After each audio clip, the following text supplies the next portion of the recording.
Give the title for me.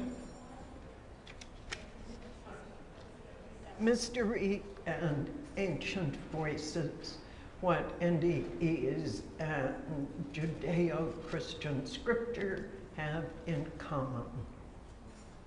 And with a title like that, we should give her a big applause.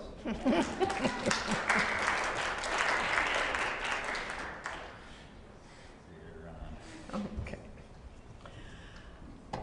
I do realize that coming to this audience with a title like that, this is perhaps not the literature of choice. But what I'm hoping we can do is a bit of reframing. 2 words first.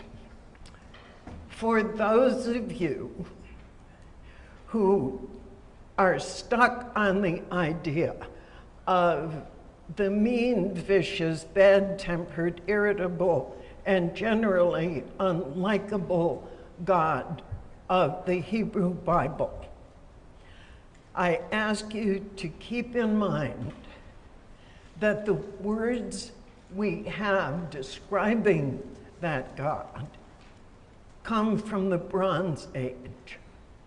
They are the perceptions of a Bronze Age people. That does not mean they reflect God's view of who God is, or our view of who God is. But that's where they were at that time in their development, so that's what they had to work with and tell stories with. Second prefatory note is very, very early in my days when IANDS was living out of a windowless box at the University of Connecticut.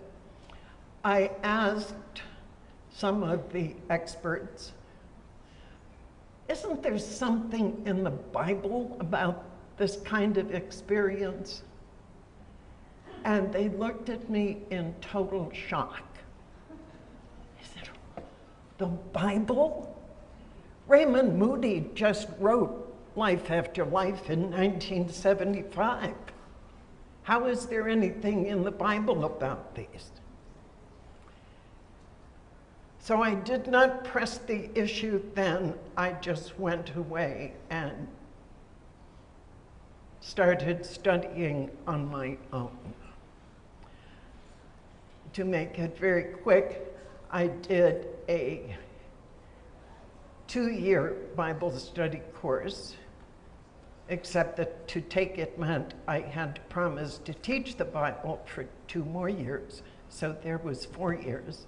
Then I did a master's in pastoral ministry and spirituality at a Catholic college because I'm not a Catholic, and I figured a fresh point of view would be helpful.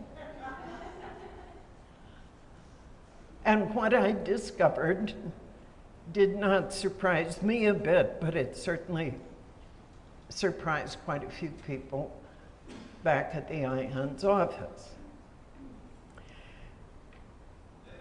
Now, I look at these, I approach these from the perspective of William James's 4 characteristics of mystical experience. And the 4 you probably know. A mystical experience is ineffable. There is no way you can describe it in words. It has a noetic quality. So at the same time, it fills one with emotion, it fills one with a sense of profound knowledge. Point 3, transiency. Mystical experiences don't last.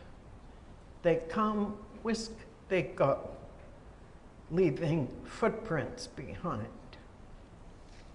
And fourth, the sense of what James called passivity, which is to say that one is swept up by a power greater than oneself.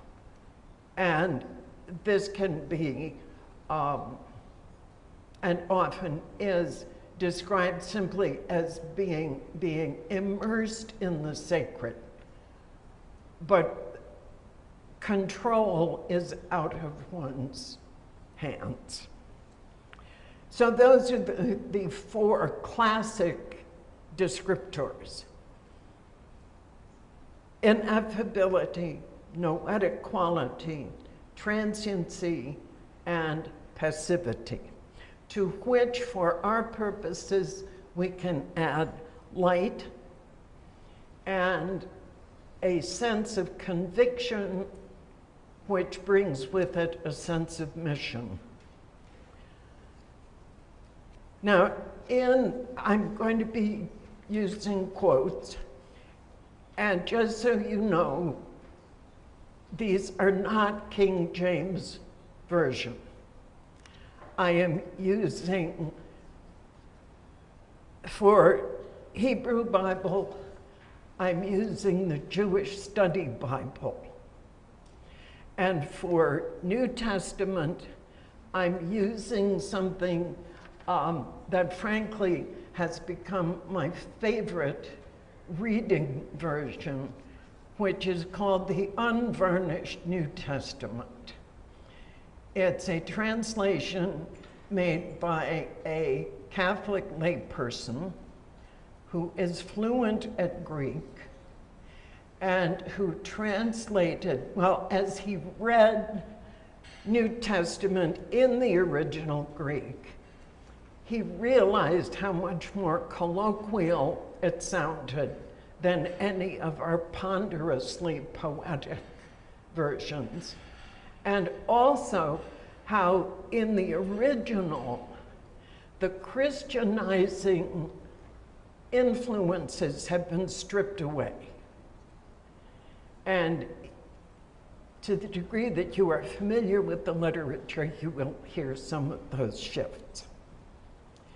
So, first of all, unlike modern NDEs, we have to realize that we come at storytelling and news reporting from a very different perspective than scripture tellers and writers. The circumstances of most biblical visionary accounts are not told to us. They simply rise up like the Tetons out of nothing. All of a sudden, kaboom. It's rare that you find the kind of setting that we get with near-death experiences. For instance, an experiencer says, I was married. I was just about 30 years old. I just had my birthday. This happened 25 years ago. I had a little boy who was 3 years old. Now notice, what is this? Is this her experience? No. This is all preface. My little boy was 3 years old. My little girl was 6. In fact, she was going to be 6 that Sunday. We were having a birthday party for her.